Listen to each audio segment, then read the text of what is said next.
Depuis sa diffusion sur la TNT, la France est prise par la folie du catch. John Cena, Jeff Hardy, Rey Mysterio ou encore CM Punk ont fait les belles heures de la chaîne NT1 avec le programme Catch Attack. Aujourd'hui, le catch se regarde sur AB1 et de nouveaux noms ont fait leur apparition. Seth Rollins, Kevin Owens, Roman Reigns, Jeff Hardy ou encore Rey Mysterio. Comme quoi tout change, ou presque. Forcément, cette ascension fulgurante du catch en France vient à se poser de nombreuses questions. Les athlètes se font-ils vraiment mal? Est-ce vraiment dangereux de reproduire ces prises à la maison? Les coups sont-ils réels? À quoi ressemble Rey Mysterio sans son masque? Que des questions existentielles. Cependant, une question est beaucoup plus récurrente que les autres. Le catch est-il truqué? Les néophytes diront que le catch est truqué à 100%, que ces athlètes ne seraient que des vulgaires danseuses ne prenant aucun risque. Nos chères petites têtes blondes ne croiront pas ces mots et vont affirmer avec véracité que tout est vrai. Enfin, les fans de catch vont apporter une nuance dans les propos. Ils te diront que le catch n'est pas truqué, mais scénarisé.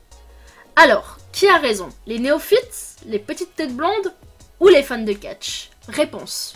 Tout d'abord, je vais te demander de quitter cette pièce et de rentrer chez toi rapidement.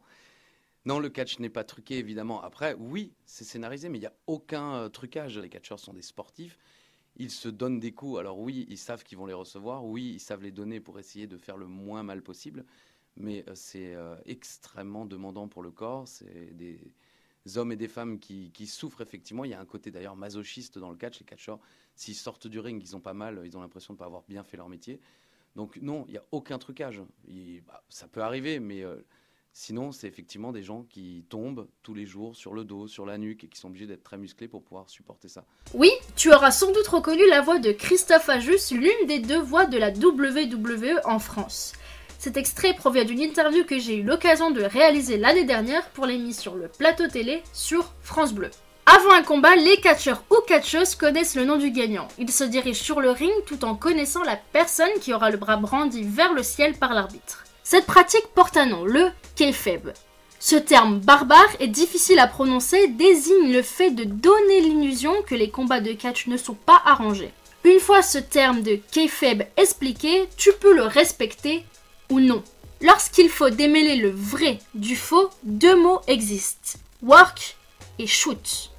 Work signifie que le catcheur et le personnage ne font plus qu'un, afin de donner l'illusion que la promo ou le match est bien réel.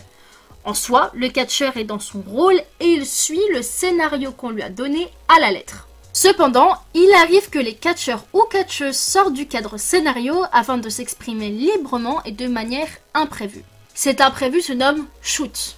Plusieurs shoots sont possibles, un coup porté volontairement pour blesser son adversaire ou encore une promo imprévue. Prenons une machine à remonter dans le temps pour revenir à l'année 2004. Cette année-là, Eddie Guerrero remportait le championnat de la WWE et Chris Benoit était dans le main event de WrestleMania 20 après avoir remporté le Royal Rumble. Je vous parle d'un temps que les moins de 16 ans ne pourront jamais connaître. Lors de cette année 2004, Kurt Angle était l'un des visages de la compagnie de Vince McMahon. Le 4 novembre 2004, le champion olympique se retrouve face à un rookie de Tough Enough, Daniel Puder. Après quelques échanges, Puder arrive à prendre le dessus sur Angle, mais surtout, il arrive à lui prendre son bras. Puder va alors exécuter un Kimura Lock, et son but est simple, briser le bras de Kurt Angle. Plus les secondes défilent, plus le bras de Kurt Angle se tord. Très rapidement, l'arbitre va se rendre compte que quelque chose ne va pas, et voyant les épaules de Puder au sol, ce dernier va avoir le réflexe de réaliser un compte de 3 très rapide. Finalement, Kurt Angle s'en sortira indemne, mais rentrera furieux dans les coulisses.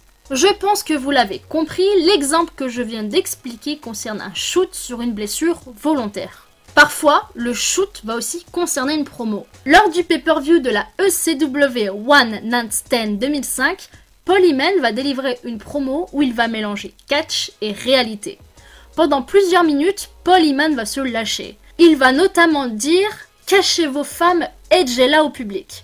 Ce tacle fait évidemment référence à la relation entre Edge et Lita, puisque cette dernière a quitté Matt Hardy pour la superstar classée X. Il va également déclarer que la seule raison pour laquelle JBL était champion de la WWE pendant un an était parce que Triple H ne voulait pas travailler les mardis, donc le jour où SmackDown enregistrait à l'époque. Ce tacle fait évidemment référence à la proximité qu'a Triple H avec les patrons de la WWE, puisqu'il est marié avec Stephanie McMahon, fille de Vince McMahon.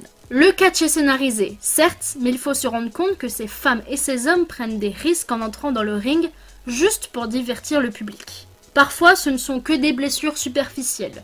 Parfois, ce ne sont que des luxations. Parfois, ce sont des os brisés.